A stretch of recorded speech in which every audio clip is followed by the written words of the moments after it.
আজকে আমরা এখানে আসতে বাধ্য হয়েছি, তার কারণ হলো এই যে গণতান্ত্রিক ব্যবস্থায় এবং পরিষদীয় রীতিনীতিতে কতটা সিস্টেম, আমার তো 36 বছরের অভিজ্ঞতা, কি মেনে চলা উচিত। এখানে যে যে রাজনৈতিক দল আছে তারা তাদের বক্তার নাম ঠিক করবে এবং সেই নাম চিফ-হুইপের হাতে দিয়ে দেবে। প্রথম দিন থেকে শুরু হয়েছে যে আমি যে বিশেষ একটি সাবজেক্টের উপরে কুণালকে বলতে দেব। প্রথম দিনেই আমি অবাক হয়ে গেলাম, কুণালের নাম বদলে আমার নাম দিয়ে দেওয়া হয়েছে। আমি কি ওকে চার্জ করলাম যে তুমি এটা পাল্টাবার কে? তুমি তো পাল্টাবার কেউ নয়। দ্বিতীয় দিন আবার যখন কুণালের নাম দিলাম, আবার ওর নাম কেটে আমার নাম বসিয়ে দেওয়া হয়েছে। তখন আমি ওকে খুব কড়া ভাষায় বলার পর বললো, ঠিক আছে, আমি একটু আলোচনা করে নিচ্ছি। ওর ওপর আমার নামটা বলতে একটু হয় আর কি, ওদের দলের যে নেতা আর কি, তার নির্দেশ আছে কুণালের নাম দেওয়া যাবে না। আসলে বিজেপির পৃষ্ঠপোষকতায় তোমাদের দলটা তৈরি হয়েছে, স্বাভাবিকভাবে হয়তো নির্দেশ আছে আরো উপর থেকে কোন জায়গা থেকে, যে কারোর জন্য কুণালকে বলতে দেবে না। আজকে ও হোমেতে কুণালের নাম ছিল, কি অদ্ভুত ব্যাপার। কুণালের নাম ছিল, কুণালের নাম নেই, সেখানে আলিফার নাম দিয়ে দেওয়া হয়েছে। অথচ ও জানে না, চোখে বলতে দেওয়া হচ্ছে ওর নাম দেওয়া হয়েছে, সেটুকুও জানে না।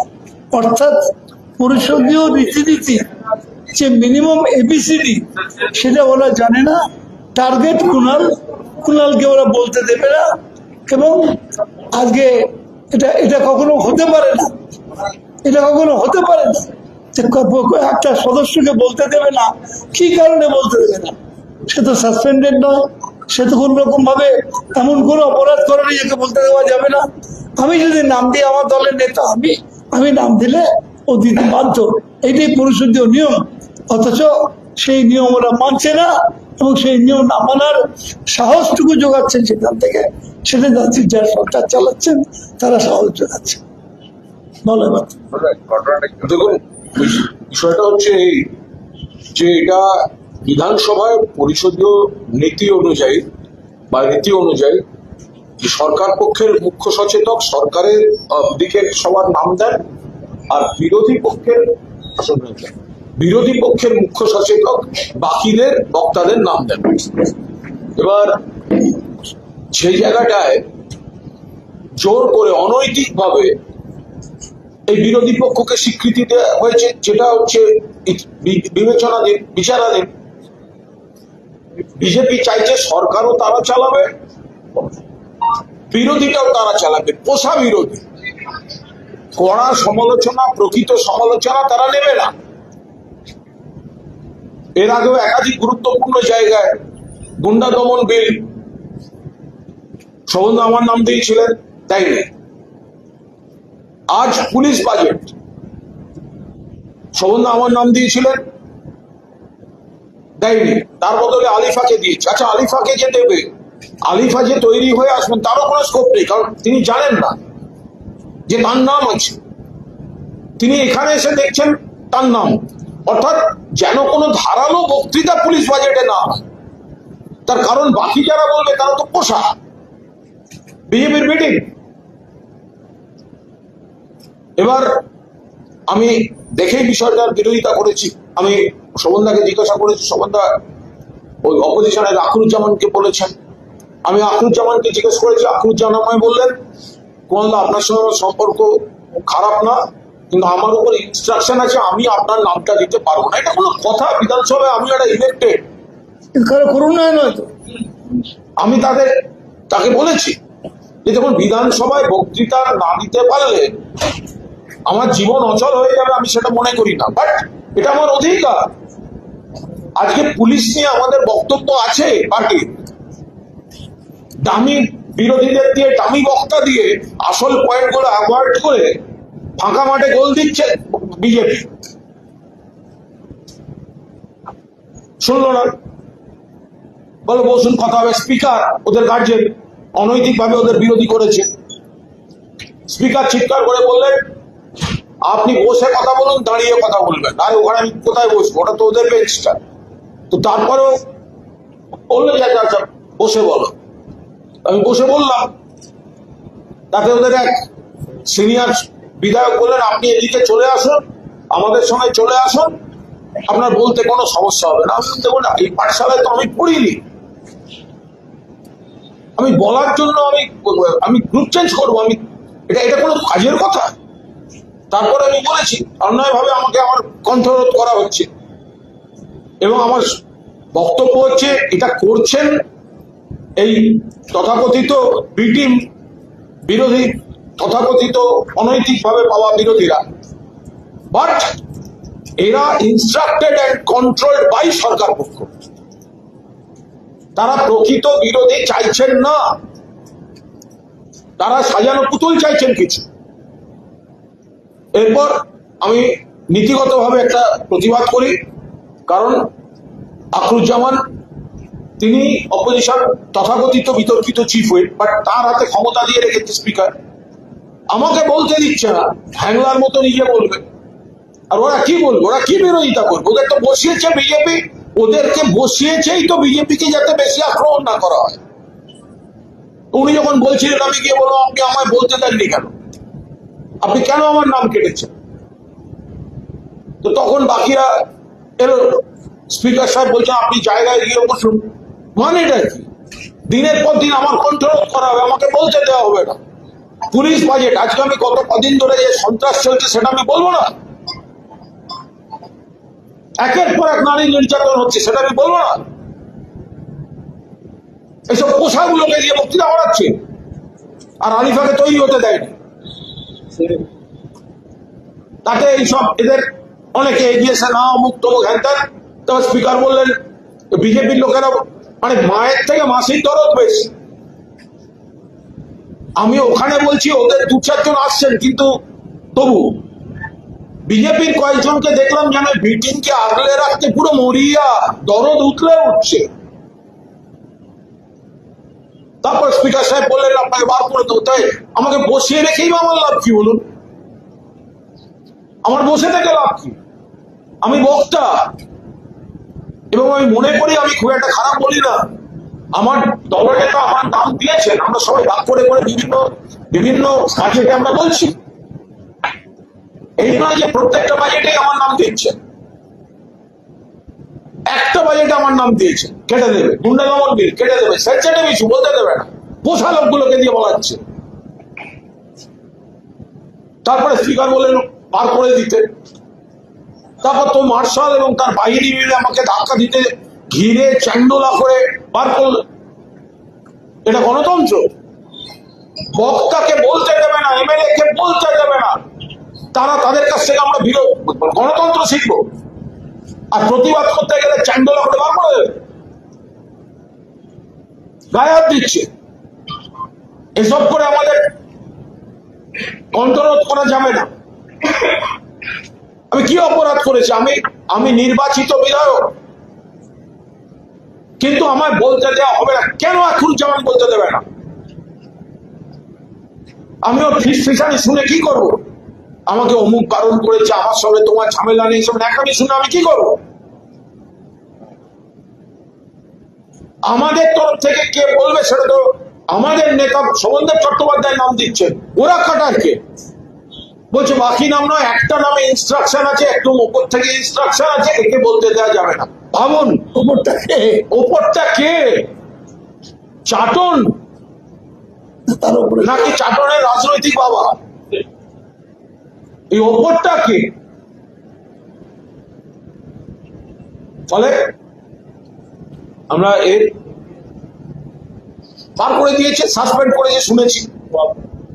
আর আমাদের পুরো ওয়াকআউট করেছি। আমি বলি, আমি কিন্তু এই ব্যাপারটা নিয়ে স্পিকারের কাছে গিয়েছিলাম। কেন? Speaker is the custodian of the house, সব মেম্বারের উনি কাস্টোডিয়ান। আমি বললাম স্যার, আপনারই তো এটা আমাদেরকে আমাদের অধিকারটা প্রতিষ্ঠা করার ব্যাপারে আপনি তো মানে অগ্রণী ভূমিকা নেবেন। যে আমি যে নামটা দেবো সে তো বাইরে যেতে পারে না, যেতে পারে না। শুনলাম আপনি আমাকে একটা আলাদা ব্লক দিয়েছেন, আমরা ওদের সঙ্গে বসে নেই, আলাদা ব্লক আমাদের আলাদা অস্তিত্ব, সেখানে আপনি আমাদের যদি বলতে না দেওয়া হয় তো আপনি তো আমাদের সেখানে প্রোটেকশনটা দেবেন না, সেটা আপনারা নিজেরা ঠিক করে নিন। এটা হতে পারে না কখনো। স্পিকারের কাছে গেছে, তার মানে দাঁড়িয়ে যাচ্ছে যে টার্গেট করে নিচ্ছে কাকে বলতে দেয়া হবে না। তাহলে এটাকে আপনি গণতন্ত্রের মন্দির কি বলবেন? এর আগে এরকম কোন নজির আছে? বিধানসভায় এই প্রথম এই ঘটনা ঘটছে যে একজনকে টার্গেট করে নিয়ে তাকে বলতে দেওয়া হবে না। সরকার পক্ষ এবং তাদের পোষা দামি দালাল তথাকথিত বিরোধীরা হাত মিলিয়ে একজনকে বলতে দেওয়া হবে না, এবং সে প্রতিবাদ করলে তাকে মার্শাল দিয়ে হাউস থেকে বার করে দেওয়া হবে। এর তীব্র নিন্দা করছি। আর আরেকটা বিষয় বলে রাখি, মাননীয় মুখ্যমন্ত্রী পুলিশ বাজেট নিয়ে বক্তৃতা শেষ করেছেন। এটা উনি পুলিশ বাজেট নিয়ে বলেননি, ওনার বক্তৃতা শুনে মনে হলো একটা তৃণমূল বাজেট নিয়ে বলেছেন। শয়নে স্বপনে জাগরণে তৃণমূল তৃণমূল তৃণমূল তৃণমূল তৃণমূল, মনে হলো কোনো পথসভায় বক্তৃতা করছেন। এটা মুখ্যমন্ত্রীর ভাষণ নয়, এটা রাজনৈতিক প্রতিহিংসায় ভরা একটি রাজনৈতিক দলের নেতার ভাষণ। মমতা বন্দ্যোপাধ্যায় মাননীয় প্রাক্তন মুখ্যমন্ত্রী, তাকে আক্রমণ করা, আমাদের সাংসদ অভিষেক বন্দ্যোপাধ্যায়কে আক্রমণ করা, গতকাল বিজেপি স্পন্সর যে সমাবেশ হয়েছিল বেঙ্গলুরুতে, সেটা প্লাস্টিকের চেয়ার সরকারের, আর মমতা বন্দ্যোপাধ্যায়ের নেতৃত্বে যে বিরাট সমাবেশ, সেইটা গা জ্বলে যাচ্ছে, সেটা বেরিয়ে আসছে। কিন্তু উনি তো মুখ্যমন্ত্রীর চেয়ারে পুলিশ বাজেট বলবেন। উনি সারাক্ষণ যে শরীরী ভাষা, যে মৌখিক ভাষা, যে চিন্তা ভাবনা নিয়ে আক্রমণটা চালিয়ে গেলেন, তাতে তো দেখে মনে হচ্ছে যে হোম বাজেট নয়, এটা একটা তৃণমূল বাজেট, এটা একটা তৃণমূলের মানে স্বতন্ত্র বিষয় নিয়ে উনি বলছেন। আগাগোড়া বক্তৃতা মমতা ব্যানার্জি, তৃণমূল, সমাবেশ আর অভিষেক ব্যানার্জি। অভিষেক ব্যানার্জি এই হাউসের সদস্য নন, অভিষেক ব্যানার্জি এই হাউসের সদস্য নন, অথচ তাকে আক্রমণ করে বা তাকে লক্ষ্য করে যেভাবে মুখ্যমন্ত্রী ভাষণ দিয়েছেন, তো স্পিকারের তো উচিত একদিন জবাবে ভাষণ দিতে অভিষেক বন্দ্যোপাধ্যায়কে বিধানসভায় আমন্ত্রণ জানানো। এটা কোন রীতি? যে ব্যক্তি বিধানসভার মেম্বার নন, এটা কিন্তু পার্লামেন্টে একই জিনিস, সেই ব্যক্তি যিনি সদস্য নন তাকে কেন্দ্র করে বলা যায় না। কিন্তু একটা জিনিস বোঝা গেল যে বিজেপি কোনোভাবে নির্বাচন কমিশন দিয়ে ক্ষমতায় হয়তো এসছে, কিন্তু ঘুম থেকে উঠে থেকে রাতের স্বপ্ন থেকে দুঃস্বপ্ন সবটাই এখনো মমতা বন্দ্যোপাধ্যায় আর তৃণমূল কংগ্রেস কেন্দ্রিক। নইলে এতবার পুলিশ বাজেটে মমতা বন্দ্যোপাধ্যায়ের অভিষেক বন্দ্যোপাধ্যায়কে পথসভার ভাষায় কেউ রাজনৈতিক আক্রমণ করে। রাগ হচ্ছে ওনাদের, ওনারা যাদের দায়িত্ব দিয়েছিলেন, ভাই তোরা আমরা সব সাপোর্ট দিচ্ছি, আর আমাদের একটা টাকা কেউ খরচা করেনি, কোনো বাস কোনো আনার ব্যবস্থা করা যায়নি, খাওয়া নেই, রাতে থাকা নেই, উল্টে মামলার পর মামলা, আটকের পর আটক। তারপরে মমতা বন্দ্যোপাধ্যায়ের জন্য কর্মীদের স্রোত আর চাটনদের শিবির স্পন্সার্ড বাই বিজেপি।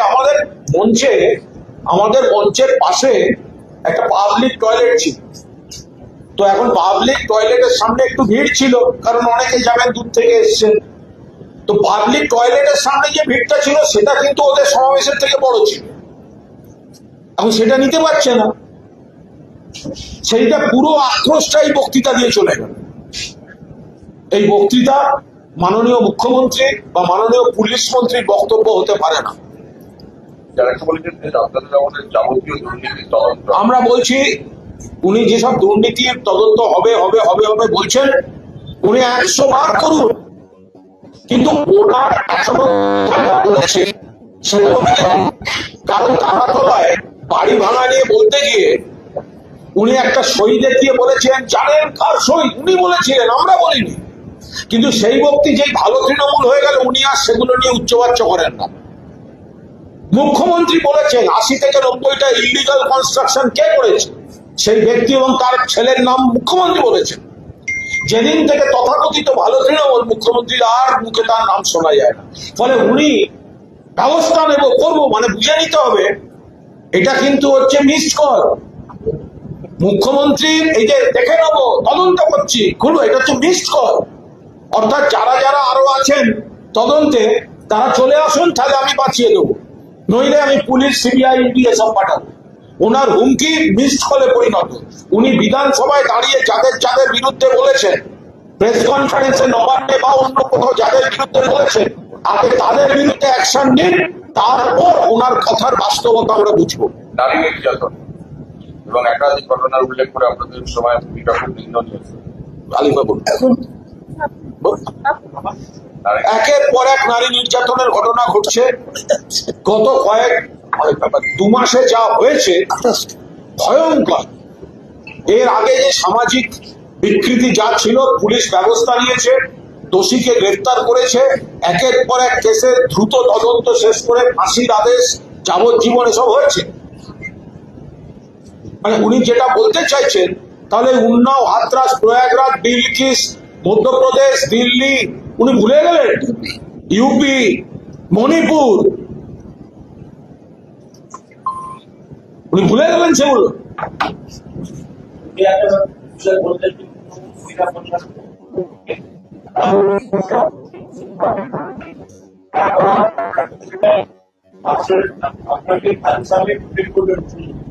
এই কথাটি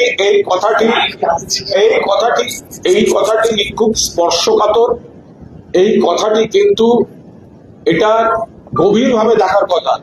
কোন বালিকা, কোন শিশু, কোন মহিলার উপর কোন নির্যাতন কাম্য নয়, এবং যারা নির্যাতন করছে তাদের কঠিন শাস্তি দরকার। কিন্তু কঠিন শাস্তিটা দেবে কিন্তু আইন, পুলিশ। সেখানে যদি এরকম একটা বলা হয়, তারপর যদি দেখা যায় কার ওপর রাগ আছে, একটা এই ধরনের অভিযোগ খাড়া করে দিয়ে তারপরে একটা কোনো অশান্তি করে দিল, এইভাবে কিন্তু ছাড়পত্র দেওয়া যায় না। পাবলিক এটা তো মানে গণপিটুনি, অমুক তমুক ব্যবস্থা পুলিশ করুন। আর ওনাকে উনি সেটা বলবেন কেন? উনি তো পুলিশ মন্ত্রী, ওনার তো বলা উচিত ছিল সঙ্গে সঙ্গে পুলিশকে জানান, পুলিশ ব্যবস্থা।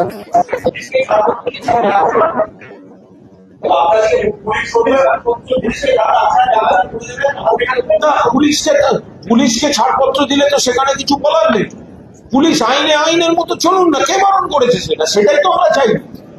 পুলিশ আইনের কথা বলুন, কিন্তু দিল্লির রাস্তায় আমাদের সোনার মেয়েরা, কুস্তিগিররা রাস্তায় বসে থাকবে, শ্লীলতাহানির অভিযোগ বিজেপি সাংসদ বৃজভূষণের বিরুদ্ধে, আর অমিত শাহ পুলিশকে মেরে তুলে দেবে মেয়েদের, আর সেই বিজেপির মুখ্যমন্ত্রী বড় বড় কথা বলবে, সবটা একসঙ্গে চলতে পারে। এই তো ঘুরিয়ে এনকাউন্টারের কথা বলো, আপনারা যা পারেন করে নিন কেন? যেটা আপনার রুল বুকে আছে, যেটা আইনে আছে, আপনি তো সেটা করবেন। আপনি দোষীকে ধরুন, আপনি চার্জশিট করুন, আপনি দ্রুত ট্রায়াল করুন এবং আপনি শাস্তি দিন। নারী নির্যাতনে কঠোরতম ব্যবস্থা নিক পুলিশ, কিন্তু সেটা আইন মাফিক নিক।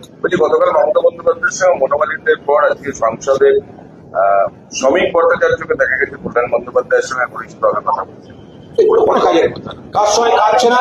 শুনুন, আমি আপনার কথা বলি, আপনাদের কালকে সময় সুযোগ হয়নি, আমি জানি আপনাদের সময় সুযোগ হয়নি। আমাদের সমাবেশটার জনগণ কতটা ছিল সেটা দেখাবার সময় সুযোগ আপনাদের হয়নি। আপনারা কল্যাণ বন্দ্যোপাধ্যায়ের একটা বা দুটো কি বক্তব্য সেইটা দেখাবার সময় সুযোগ নিয়ে আপনারা ব্যস্ত, সেটা আপনাদের প্রবলেম। কিন্তু কল্যাণ বন্দ্যোপাধ্যায়ের দুটো কথা, এক হচ্ছে তৃণমূলে আছি, মমতা দিকে ছেড়ে যাব না, আমি ওই 60 জন আর 20 জনের মধ্যে আমি পড়ি না। এর বাইরে একজন সিনিয়র সাংসদ, সিনিয়র নেতা কখন কোন মুডে কি একটা দুটো বলে ফেলেছে কি বলেনি, তিনি আমাদের তৃণমূল পরিবারের একজন অন্যতম সম্পদ, মমতাদির দীর্ঘদিনের সাথী। ফলে সাদা কাগজ দিন, সই করে দিচ্ছি, কল্যাণ বন্দ্যোপাধ্যায় তৃণমূল কংগ্রেস ছেড়ে মমতাদিকে ছেড়ে কোথাও যাচ্ছে। বলছি বদল মিত্র আমার ওখানে বসেই বলেছে, ওদের বেঞ্চে বসে জাভেদ খান আমায় বললেন আপনি এদিকে চলে আসুন, আপনার বলার প্রবলেম হবে না। পাশে বসেছিলেন ফিরাদ হাকিম, পাশে বসেছিলেন আকিরুজ্জামান, কিছুটা অংশ শোভন রায়ের পাশ থেকে শুনতে পাচ্ছি।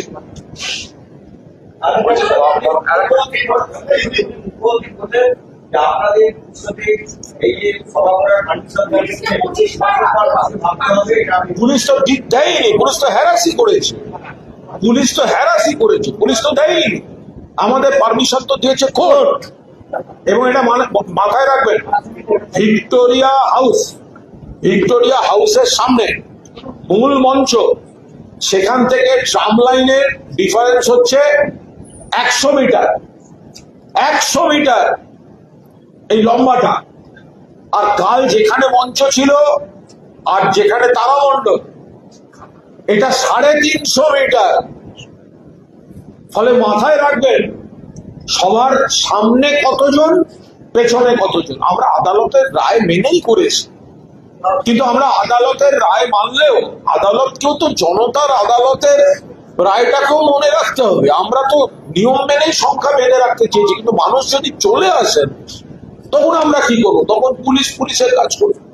অভিষেক বন্দ্যোপাধ্যায় বদল মিত্রকে একটা মানহানির নোটিশ দিয়েছেন এবং তার জন্য বদল মিত্র বা তৃণমূলের বিরুদ্ধেও অনেক কথা বলছেন। এই যে মানহানির নোটিশ, দেখুন, মদন মিত্রকে নিয়ে কোনো বাড়তি কথা বলতে চাই না, কারণ মদন মিত্র যা বক্তব্য সেটা হচ্ছে মদন মিত্র স্ত্রীকে ইডি চিঠি যাওয়ার পর। ফলে মদন মিত্র যা পারেন বলে যান, ওটাকে আমরা ধরে নিচ্ছি ইডির চিঠির অ্যানেক্স 4।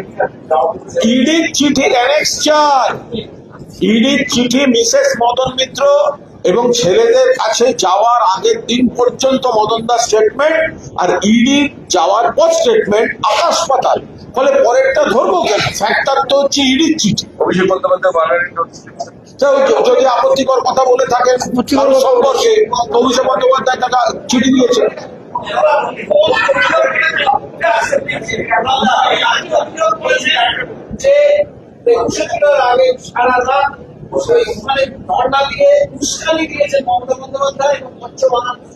মুখ্যমন্ত্রী 21শে জুলাইয়ের আগের রাত সম্পর্কে সম্পূর্ণ ভিত্তিহীন বিকৃত স্টেটমেন্ট দিয়েছেন। সেদিন মমতা বন্দ্যোপাধ্যায় ওখানে গেছিলেন, ওই হামলা হয়ে যাওয়ার পর পুলিশ সবাই জানে যে কোন বাহিনী এসে হামলা করেছিল। ওনার উচিত ছিল তাদেরকে অ্যারেস্ট করানো। শুধু তাই নয়, সেদিন বেছে বেছে অনেকের বাড়ি পর্যন্ত হামলা হয়েছে। আমার বাড়িতে লোক গেছিল, সে বাহিনী কারা গেছিল সে আমি জানি। আমি সঙ্গে সঙ্গে এক্স হ্যান্ডেলও কলকাতা পুলিশকে ট্যাগ করে পোস্ট করেছি। আমাদের অসিত মজুমদার থেকে শুরু করে বহু জায়গায় যারা সংগঠক মেরেছে, তাদের সকাল থেকে আটকে রাখা হয়েছে, আগের দিন থেকে আটকে রাখা হয়েছে, সব করেছে পুলিশ। গোটাটা করেছে পুলিশ, যাতে আমাদের সভাটা ক্ষতিগ্রস্ত হয়, পাঞ্চাল হয়। এখন মানুষ যখন উপচে দিয়েছেন, সেই রাত থেকে বিজেপি নেতারা এখন বড় বড় কথা বলছেন। উনি কেউই নয়, উনিও নয়, কেউই নয়। अच्छा एक मिनट बोले राखी।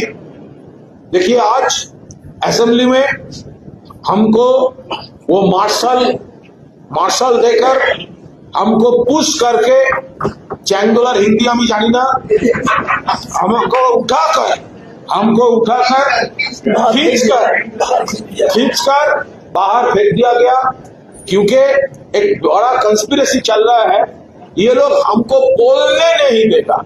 हमारा leader Sovandeb Chatterjee different important issues में हम सब लोगों को, सब जो पूरा एमएलए टीम है, वो के कौन किस पे बोलेगा, ये तो सब शोभनदेव चट्टोपाध्याय सबमिट करते हैं। तो वो कर रहा है, हमारा नाम देखते ही वो काट देता है। कौन काट देता है? ये सो कॉल्ड जो अपोजिशन चीफ व्हिप है, क्योंकि ये रीति है, ऑपोजिशन में कौन बोलेगा ये ऑपोजिशन चीफ व्हिप को देना पड़ेगा। और वो स्पीकर साहब उसको केस सब्जुडिस है, लेकिन उसको पावर दिया है और वो हमारा नाम डिलीट कर रहा है। तो बार बार ऐसा हो रहा है, और शायद भाजपा भी ये चाहते हैं वो लोग तो बी टीम चाहते हैं, उनका बी टीम ऑपोजिशन में, रियल ऑपोजिशन होगा नहीं, पॉइंट्स होगा नहीं, लॉजिक होगा नहीं, स्पीचेस वीक होगा। तो रियल जो स्पीकर्स है, रियल जो तृणमूल है, रियल जो ऑपोजिशन है, वो सप्रेस करने का कोशिश कर रहा है। तो हुआ ऐसा, तो हमारा नाम फिर आज काट दिया। मैंने बोला वो अखरुज जमान को, क्या हुआ, शोभनदा ने बोला, और हमारा नाम काटकर आलिफा जी का नाम दे दिया। अरे दे तो दिया, उसको तो इन्फॉर्म करना चाहिए। तो आलिफा तो प्रिपेयर्ड ही नहीं थे। तो आलिफा जब आज आया तब उसको उनको बोला गया अब बोलो होम बजट पर। कैसे बोलेगी वो? एक प्रिपरेशन का जरूरत। वो चाहते हैं कुणाल घोष ना बोले और इस कैंप से कोई पावरफुल प्रिपरेशन ही नहीं ले सकते हैं। वो डायल्यूट कर सकते हैं, डायल्यूट करने का कोशिश कर रहा है ये लोग। तो हुआ ऐसा, फिर वो अखरुज जमान जब बोल रहे थे तो मैंने किया कि हमारा नाम आप डिलीट क्यों किया, क्यों बात दिया? तो तब उसका जलन हुआ। वो चाटन जो कैंप है, चाटन को, और इधर जो भाजपा है सब, वो भाजपा तो उनका कस्टोडियन है ना। स्पीकर साहब बोल रहे थे आप बैठ जाइए। अरे क्या बैठ जाइए? आप लोग कंस्पिरेसी करके हमको बोलने नहीं देगा। और जब मैं पूछूंगा तब आप बोल रहे हैं आप बैठ जाइए। क्यों बैठेगा? ऐसा कभी सुना? एक पर्सन को टारगेट कर रहा है, उसको बोलना नहीं देंगे ये लोग। कभी नहीं हुआ ऐसा, ये लोग कर रहे हैं। तो फिर स्पीकर बोल दिया मार्शल को, ये कुणाल घोष को बाहर फेंक दो। तो वो मार्शल का जो टीम है वो हमको पुश करके, वो क्या हिंदी, घसीट के और क्या है, वो खींच के घसीट के उठा के वो हमको बाहर निकाल दिया और आज के लिए सस्पेंड किया। ऐसे ये कॉन्स्पिरेसी डायलॉग नहीं होगा। एक एमएलए, इलेक्टेड एमएलए का हक है बोलने का, और हमारा टीम से कौन बोलेगा? वो शोभनदेव चट्टोपाध्याय फाइनल नेम देगा। उसका कोई राइट नहीं है, और अगर है तो उनको पब्लिकली बोलना होगा कि क्यों कुणाल घोष को, कौन बोल रहा है, कौन कुणाल घोष को गला दबाने का कोशिश कर रहा है, ये तो उनको बोलना पड़ेगा। ऐसा ही हुआ। हाँ, ये पुलिस बजट है। वो दिन गुंडा दमन बिल था, तो ये तो गवर्नमेंट शायद नहीं चाहता है कि हमारा कैंप पावरफुली प्रिपरेशन लेकर कुछ पावरफुल क्रिटिसिज्म करे। हमारा बहुत कुछ कहना था। ये जो एट्रोसिटीज चल रहा है हमारा पार्टी के ऊपर, ये जो लॉ एंड ऑर्डर कोलैप्स कर रहा है, पॉलिटिकली पुलिस यूज हो रहा है, तो बोलना चाहिए था। और भाजपा जानते हैं, रूलिंग पार्टी जानते हैं, उसका जो बी टीम है जिसको बैठा के रखा है दुम हिलाने के लिए, इसीलिए तो उनको बोलने देगा, लेकिन हमको बोलने नहीं देगा। इंपॉर्टेंट, सेंसिटिव वो लोग डिस्टर्ब कर रहा है, और हमारा जो राइट है वो छीना जाता है। सीएम का पुलिस बजट कोई सीएम का स्पीच ही नहीं है, और ये पुलिस बजट का स्पीच नहीं है, ये अलग तृणमूल बजट है।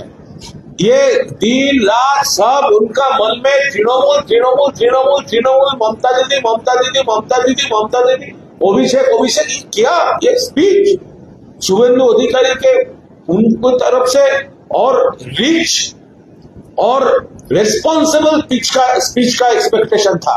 लेकिन ऐसा लग रहा है वो सीएम तो बन गया है, भाजपा जीत तो गया है इलेक्शन कमीशन को हेल्प लेकर, लेकिन उनका डर है ये ममता दीदी का ऊपर, उनका डर है तृणमूल कांग्रेस का। काल जो रैली, जो पब्लिक सपोर्ट ममता दीदी को मिला, उससे ये डर और बढ़ गया।